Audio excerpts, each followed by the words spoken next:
யாத்திரிகர்களுக்கு எந்த ஆபத்தையும் விளைவிப்பதில்லை, எல்லோருக்கும் உதவியாக இருக்கிறார்கள் என்று எனக்கு முன்னர் பேசிய உறுப்பினர் இங்கு பேசினார், ஆளுங்கட்சி உறுப்பினர். அவ்வாறு அல்ல. முள்ளிக்குளம் என்பது பாரம்பரியமாக அதாவது கத்தோலிக்க மக்கள் வாழ்கின்ற ஒரு பிரதேசம். இந்த யுத்தத்தினால் அதிகமாக பாதிக்கப்பட்ட மக்கள் முள்ளிக்குளம் மக்கள். அவர்களுடைய அதிகமான காணிகள் நேவியுடைய தேவைக்காக எடுக்கப்பட்டிருக்கிறது. அவர்கள் காலங்காலமாக எங்களுடைய அமைச்சர் புத்தளம் மாவட்டத்துக்கு பொறுப்பான அமைச்சரும் இங்கு இருக்கிறார். புத்தளம் மாவட்டத்திலே இலவங்குளத்துக்கு அருகிலே இருக்கின்ற பள்ளங்கண்டல் சர்ச், அதாவது அவர்களுடைய மூதாதையர்களாக மன்னார் முள்ளிக்குளத்திலிருந்து நடையாக வந்து அந்த சர்ச்சிலே அல்லது வாகனங்களிலே வந்து அவர்கள் அவருடைய மார்க்க கடமையை செய்து சென்ற வரலாறு இருக்கிறது.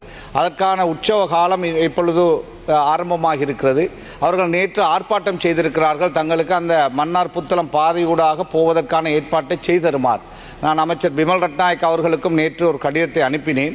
எனவே இருக்கின்ற ஆளுங்கட்சி தமிழ் பேசுகின்ற உறுப்பினர்கள் இந்த விஷயத்தை அரசாங்கத்தோடு பேசி அவர்களுக்கு அந்த வழிபாட்டுக்கு ஏற்பாட்டை அவசரமாக செய்து கொடுக்குமாறு முதலிலே வேண்டுகோள் விடுக்கின்றேன்.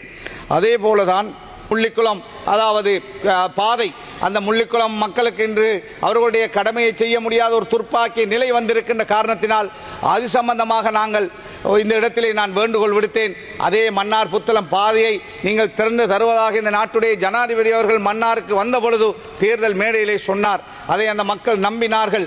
நாங்கள் இன்னும் நம்புகிறோம். தயவு செய்து மன்னார் புத்தளம் பாதையை மக்களுக்கு திறந்து தாருங்கள். அந்த மன்னார் புத்தளம் பாதை திறக்கப்பட்டால் 2 மணித்தியானம் யாழ்ப்பாணத்தையும் தெற்கையும் அதாவது கொழும்பையும் இணைக்கின்ற பாதையிலே மிச்சப்படுத்தப்படும். எனவே அந்த பாதை திறக்கப்படுகின்ற பொழுது எவ்வளோ லாபத்தை இந்த நாடு அனுபவிக்கும். எனவே ஒரு சில சுற்றுலா ஏஜென்ட்கள் வெளிநாட்டு நிதியை டயஸ்போராக்கள் நிதியை பெற்றுக்கொண்டு சில ஏஜென்ட்கள் வழக்கை போட்டு அந்த வழக்கிலே நீண்ட காலமாக இழுவரிப்பட்டு வந்த வழக்கு இந்த அரசாங்கம் வந்த பிறகு வைல்ட் லைஃப் டிபார்ட்மெண்ட்டும் ஃபாரஸ்ட் டிபார்ட்மெண்ட்டும் சேர்ந்து அந்த வழக்கு தாக்கல் செய்த ஏஜென்ட்களோடு பேசி உங்களுக்கே தெரியாமல் செய்தார்களா என்று எங்களுக்கு தெரியாது. அந்த வழக்கை நாங்கள் வழக்கு போட்டவர்கள் என்ன நோக்கத்துக்காக போட்டார்களோ அந்த வழக்கு பெறப்பட்டிருக்கிறது.